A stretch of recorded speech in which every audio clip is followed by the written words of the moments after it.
Assalamualaikum warahmatullahi wabarakatuh. Kepada santri virtual dimanapun Anda berada yang kami muliakan, marilah kita meneruskan pengajian fikih rutinitas pada malam hari ini. Liridho illahi ta'ala wali syafa'ati rasulillahi sallallahu alaihi wasallam wali karomati awliya illah wali ma'unati ulama illah wa nakhusu khususan illa muallifi hadzal kitab wa muassisi hadzal ma'had waliman akhadha ilmahu syai'un lillahi lahumul fatihah. A'udzu billahi minasyaitonir rajim. Bismillahirrahmanirrahim. Alhamdulillahi rabbil alamin arrahmanir rahim maliki yaumiddin. Iyyaka na'budu wa iyyaka nasta'in ihdinas siratal mustaqim siratal ladzina an'amta 'alaihim ghairil maghdubi 'alaihim waladdallin amin. Meneruskan tentang bersesuci dengan batu atau istinja. Asalnya bersesuci menggunakan air, namun air tidak selalu tersedia di setiap tempat. Maka syariat memberikan rukhsah atau keringanan dengan memperbolehkan bersesuci dengan menggunakan batu atau benda yang sifatnya seperti batu. Diterangkan di dalam kitab Fathul Qorib, Imam Nawawi berpendapat kullu jamidin tohirin qali'in ghairi muhtaramin, yang artinya segala sesuatu yang padat, suci, bisa menyerap najis dan bukan termasuk sesuatu yang dimuliakan. Itu sifatnya seperti halnya batu, atau dalam istilah lain termasuk batu syar'i. Kalau batu hakiki itu yang sering kita lihat dimanapun tempat, banyak bebatuan, itu batu hakiki. Keterangan daripada jamid. Jamid itu artinya sesuatu yang padat, adalah lawan kata dari benda cair. Maka beristinja menggunakan benda cair.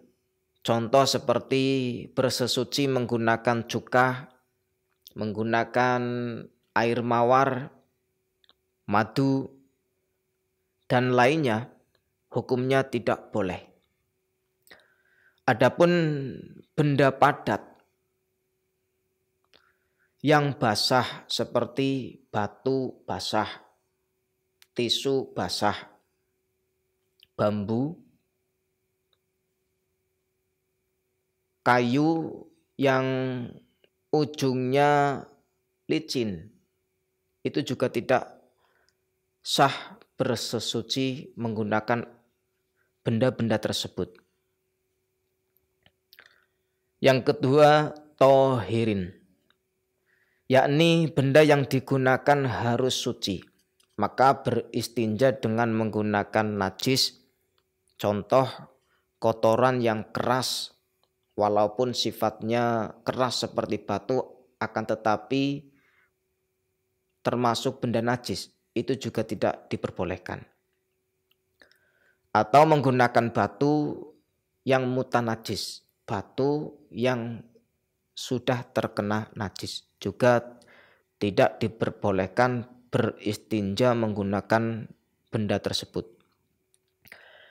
Yang ketiga, qali'in, artinya benda tersebut mampu menyerap atau mengangkat najis.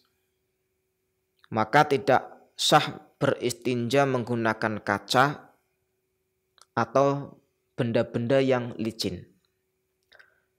Yang keempat, ghairu muhtaramin, yakni sesuatu yang tidak dimuliakan, maka beristinja menggunakan benda-benda yang dimuliakan seperti makanan-makanan, entah itu makanan manusia seperti roti atau makanan jin, tulang, buku-buku pengetahuan, sampul-sampul kitab, itu juga tidak diperbolehkan bersesuci menggunakan benda tersebut.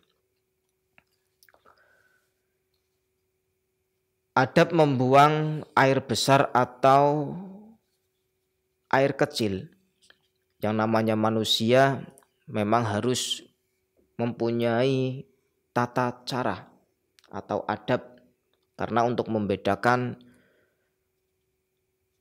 antara manusia dan hewan. Kalau hewan buang air besar, buang air kecil, bebas dimanapun tempat. Tapi kalau manusia itu harus menggunakan adab. Salah satu adab membuang air besar yaitu ketika akan masuk toilet harus berdoa dan disunahkan mendahulukan kaki kiri.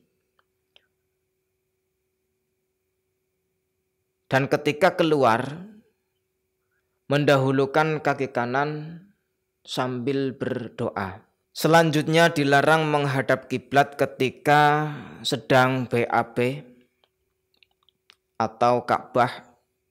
Juga tidak diperbolehkan membelakangi kiblat atau Ka'bah.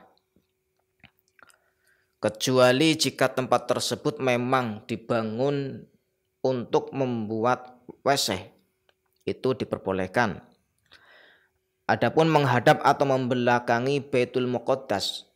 Baitul Muqaddas adalah pertama kali arah sholatnya umat Islam itu menghadap Baitul Muqaddas. Akan tetapi setelah Allah memerintahkan untuk menghadap kiblat Ka'bah, setelah itu seluruh umat Islam wajib sholat menghadap Ka'bah. Dan ketika kita menghadap atau membelakangi Baitul Muqaddas itu hukumnya makruh. Selanjutnya dilarang kencing atau BAB pada air yang tidak mengalir. Adapun pada air yang mengalir, apabila airnya sedikit hukumnya makruh, tapi jika airnya banyak tidak makruh. Tetapi Imam Nawawi berpendapat haram BAB atau kencing pada air yang sedikit, entah itu mengalir ataupun tidak mengalir. Selanjutnya dilarang atau haram BAB atau kencing di bawah pohon yang berbuah, entah itu pada musim-musim berbuah ataupun tidak. Dilarang BAB atau kencing di jalan-jalan atau di tempat-tempat yang teduh, karena umumnya tempat tersebut itu untuk berteduh khalayak ramai. Juga dilarang kencing atau BAB di lubang, karena kemungkinan besar di dalamnya terdapat hewan yang mana ketika kita kencingi, hewan tersebut akan tersakiti.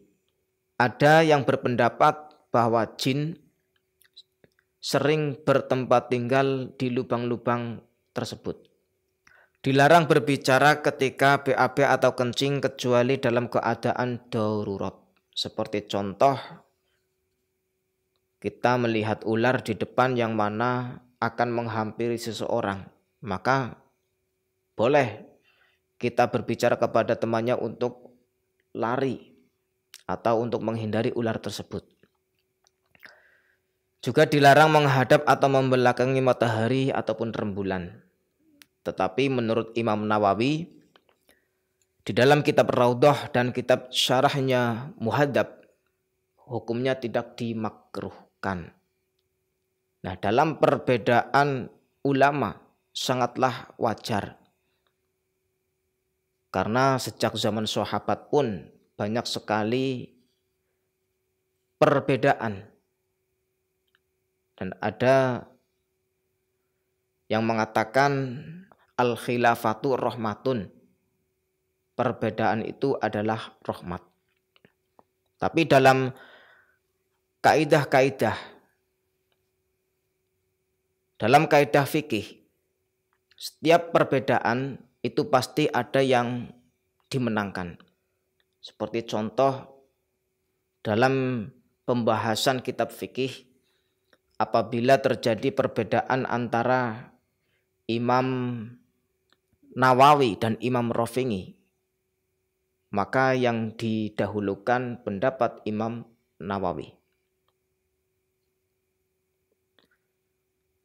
Pada kitab-kitab hadis, kitab-kitab nahwu, kitab-kitab tasawuf, itu pun semuanya ada kaidah-kaidah yang di dalamnya terdapat perbedaan-perbedaan, yang mana setiap perbedaan tersebut pasti ada salah satu yang dimenangkan atau salah satu yang diunggulkan, yang harus kita ikuti pendapat yang utama. Demikian yang bisa kami sampaikan pada malam hari ini, semoga bermanfaat. Akhiran, wabillahi taufiq wal hidayah wa ridha wal nginayah. Wassalamualaikum warahmatullahi wabarakatuh. Subhanakallahumma wa bihamdika asyhadu an la ilaha illa anta astaghfiruka wa atubu ilaik.